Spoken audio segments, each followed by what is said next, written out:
Welcome to Qualified in Noise and Mess. I'm Andrew and I'm qualified in both.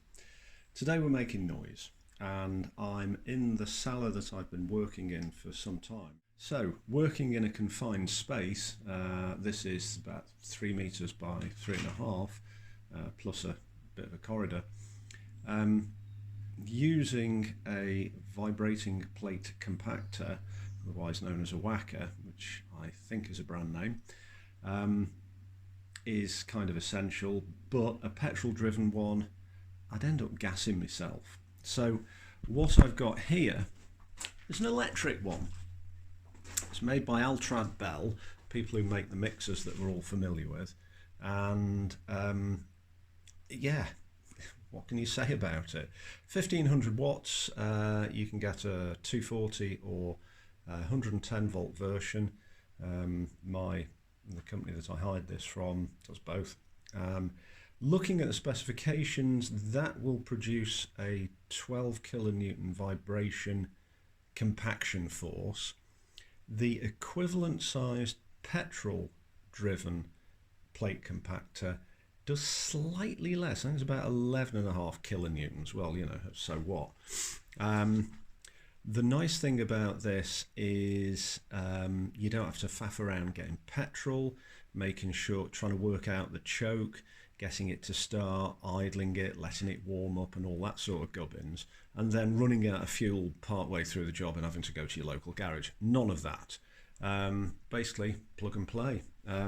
So I said to the guy at the hire shop, well, okay, what are the instructions? He said, plug it in, switch it on, and away you go. Okay, I think I can do that. I'm probably capable of doing that. It feels about as heavy as the petrol driven one, and that is going to be mostly the vibration thing and the frame and plate and what have you. The motor itself isn't going to be that heavy. So what we're doing is compacting this floor down to a pretty good standard. And then I'll be raking in a load of sharp sand down that chute. I've got a bulk bag outside. It's the only way of getting it in, but hey, you know, it's the way it is. And then. So without any more ado, let's see this chap in action. See if it works as well as you would expect a petrol one to work, and whether there are any issues. The only downside that you can see immediately is the fact that you've got a cable. Well, okay, you can maybe have a mate just make sure that you don't run over the cable.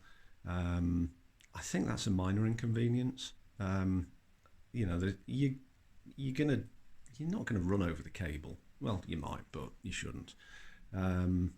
It's in every other respect, it's the same as any other that you would get, apart from the fact that it doesn't produce fumes, which, if it's getting kind of old, a petrol one, then it's not just petrol fumes, it's oil as well, and if you're running it on choke, it stinks. So yeah, let's give it a go, see what happens, and I'll let you know when I've done my thing.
switched over to the head mount, which is,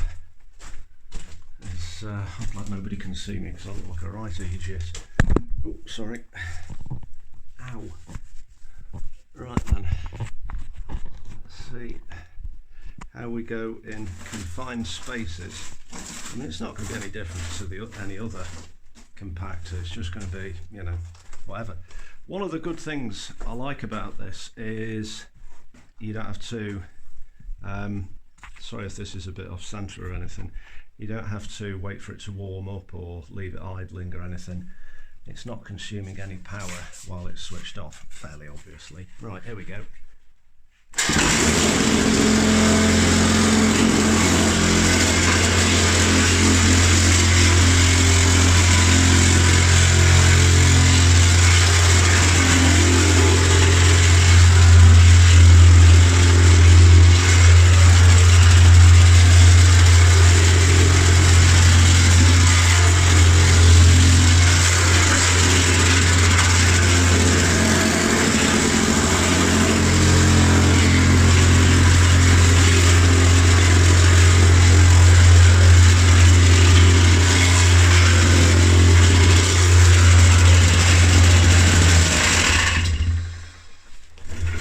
That's loud. Right, well, another advantage is it doesn't get scorching hot either. So, I mean, I'm sure the motor will get warm with use, but it's not going to burn yourself on the exhaust. Right, here we go again.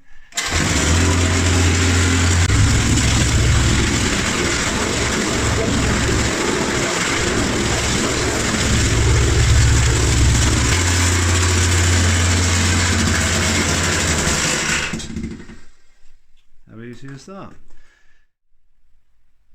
So, in conclusion, yeah, I'd be happy to use that at any time.